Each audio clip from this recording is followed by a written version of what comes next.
Armsad maaelemendi kuulajad, Sõnn Neitsi Kaljukits.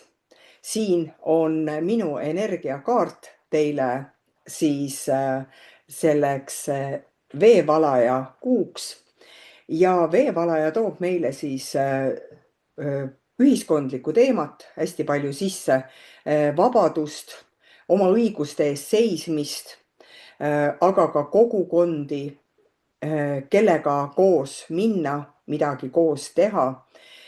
Ja maaelemendid üldiselt teavad, kuhu nad tahavad minna ja ma näen siin oma energiapildi peal, et need sujuvad kaared lasevadki sellel see, mida sa oskad sujuvalt edasi minna sellel kuul. Kõik need teemad, mis sul õhus on, need ilusti sujuvalt nagu algavad ja korralikult lõppevad, algavad ja lõppevad. Aga üks asi, mida ta siin siiski näitab, et tee üks asi korraga. Ta ikkagi näitab, et fokusseeri mingisugused asjad, mis on tähtsamad kui mõni teine asi. Jah, et sa pead nagu sellel kuul aru saama, mis on see tähtis asi, mille sa pead ilmtingimata sellel kuul ära tegema. Vaata, neid täppe on siin päris palju, aga paistab selline siiski sinu jaoks selline või maaelemendi jaoks selline sujuv kuu ja pehme kuu tulevad, et seda vabadust siin pildis paistab ilusti olevat. Aga kotkas ja seisak, mis tuli siis Sõnnile välja ja Sõnni päike on 10. majas ja Jupiter 3. majas, nii et Sõnni teemad võivadki olla karjäär sellel kuul, siis võib-olla suuremad sihid, kui sa oled arvanud, võib-olla pakutakse midagi rohkemat tööalaselt või kutsutakse sind kuskile näiteks võib-olla esinema või keegi kuskile kutsub sind, siis mulle tundub, et on hea, kui sa võtad selle vastu. Ja võib-olla seal, mis roll on missugune roll ühiskonnas on see minu oma, tuleb siin välja või hakkad sa ise selle peale mõtlema. Ja Jupiter toob kaasa sellist ka õppimist, aga vaata, kui meid kutsutakse kuskile või pakutakse meile midagi, siis kas me peame juba enne natuke mingisuguse asjaga tutvust tegema või see olukord õpetab meid. Nii et siin sellel kuul võib ollagi selline õppimine, aga ka turundus ja suhtlus ehk selline suhtlemine, õige sõnade kasutamine ja kui sul on vaja ka kellegile kirja kirjutada, siis vaata need sõnad üle, et näpuviga ei tuleks sisse, jah, kui me siin lähiajaloos mõne näpuvea üles leiame.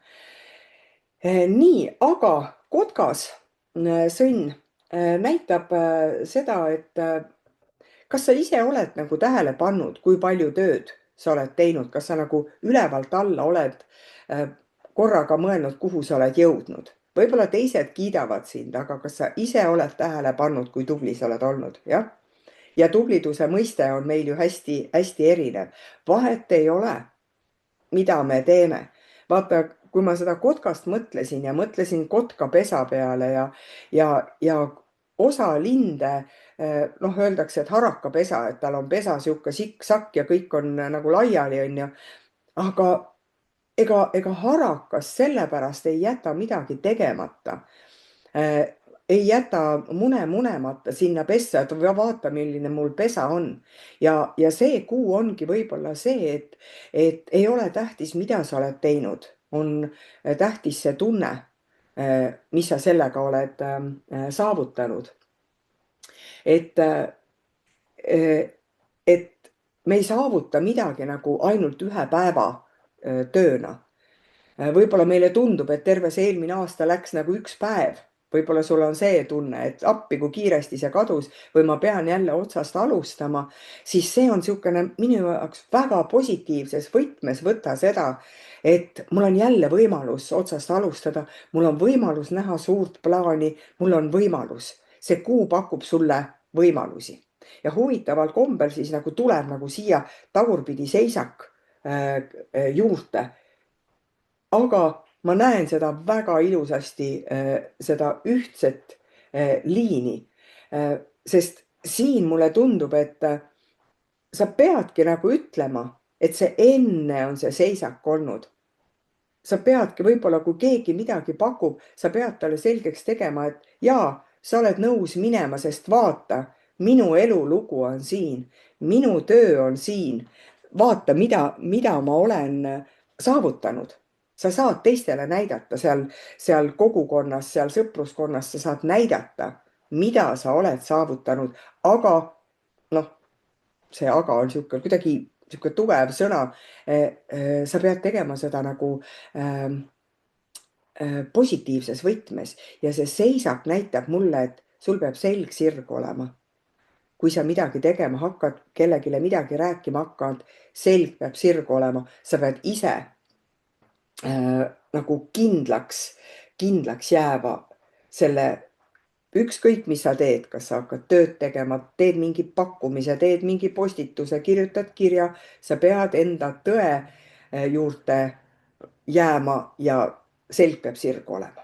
See on sulle siis, armas sõnn. Järgmine on Neitsi. Neitsi kuu, tähendab nüüd päike on Neitsil 6. majas, Jupiter on 11. majas, nii et vaata, mis seal töö, hoolitsused, igapäevane, mina ise, ma ei tea, trennid ja teeme targemalt ja vaatame veel ja võib-olla on vaja midagi hoopis lihtsustada, et see teema võib siis üles kerkida sellel kuul ja Jupiter 11. majas siis on ka kogukonnad, aga võib siis võib-olla sõpradega rohkem koos istuda, sõpradega suhelda. Selline tunne, et läbi sõprade või läbi kogukonna või tuttavate saad sa midagi nagu juurde. Kas sa saad ise nagu enesekindlust juurde, ma ei tea, niisugust nagu peegeldust saaksid juurde, võib sealt tulla. Ja nõukogu, ta on siin tulnud küll sul välja nagu tagurpidi, aga ma vaatan, et siin võib see olla, et seda informatsiooni on nagu liiga palju. Kas nüüd tuleb seda informatsiooni juurde või juba praegu on seda palju, võib ka olla, et mitu töökohta pakutakse või sa teedki mitut tööd korraga. Ja nagu mitte, et sa oleks nagu väsinud, aga pigem on see, et sa ei oska nagu valida. Et seda ja teist ja kolmandat ja sa tahaksid nagu välja lülitada, nagu niimoodi nupu peale lülitada, et noh, või kuidas, tead, vot niisugune see tuli mul ette siin selle Jumala vormiga, et nagu ruletilaud oleks, et ma ei taha ise otsustada, ma panen ruleti tööle ja vaatan, kuhu see siis see kuulikene jääb. Et infot on liiga palju, ma ei tea, mida ma valin ja siis, kuulikene jäi selle peale, näed, 11. number, ma valingi selle. Et ja ma pigem ütleks, et sa võid ju seda katsetada, aga vaata, kas süda rahule jääb, jah.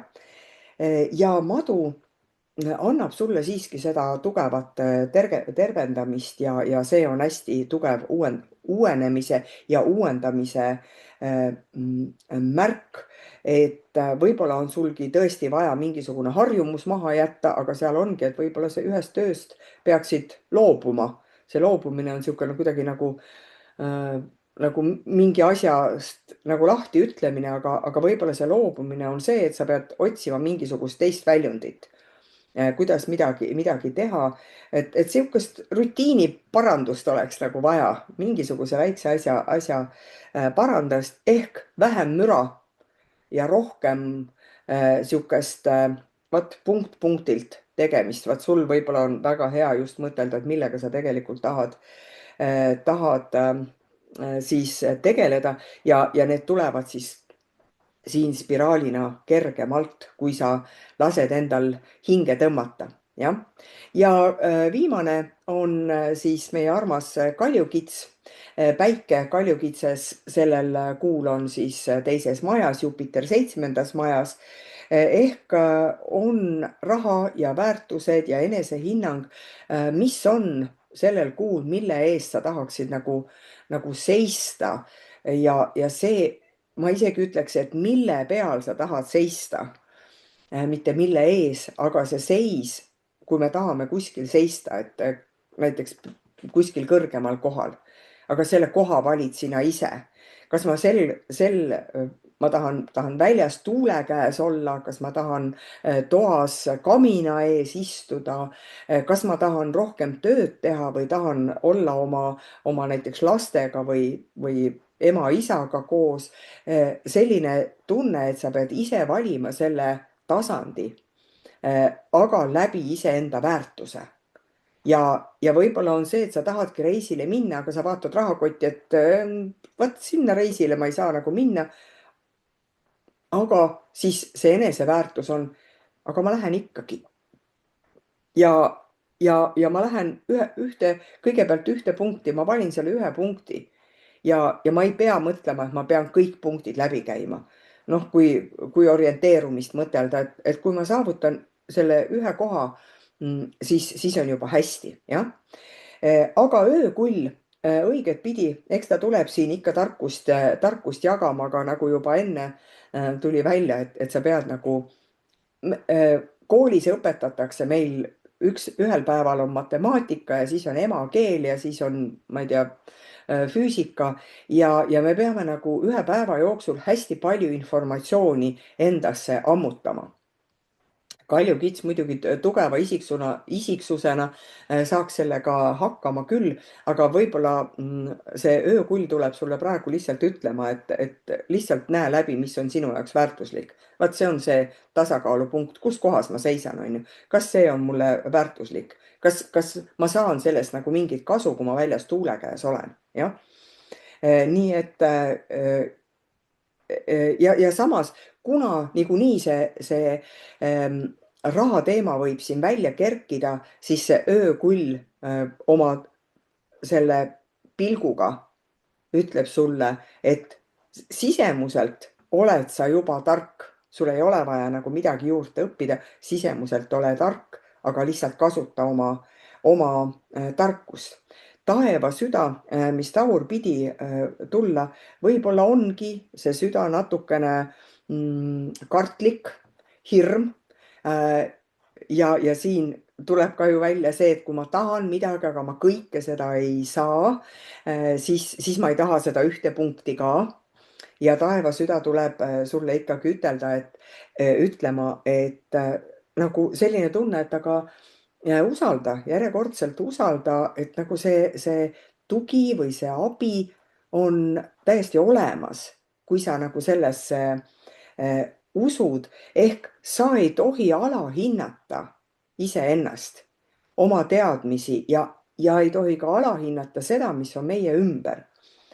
Et ma leian, et see öökull aitab sul teha nagu õigeid valikuid sellel kuul. Ja see taeva süda annab siis sellist avatust juurde. Aitäh kuulamast, Maaelement!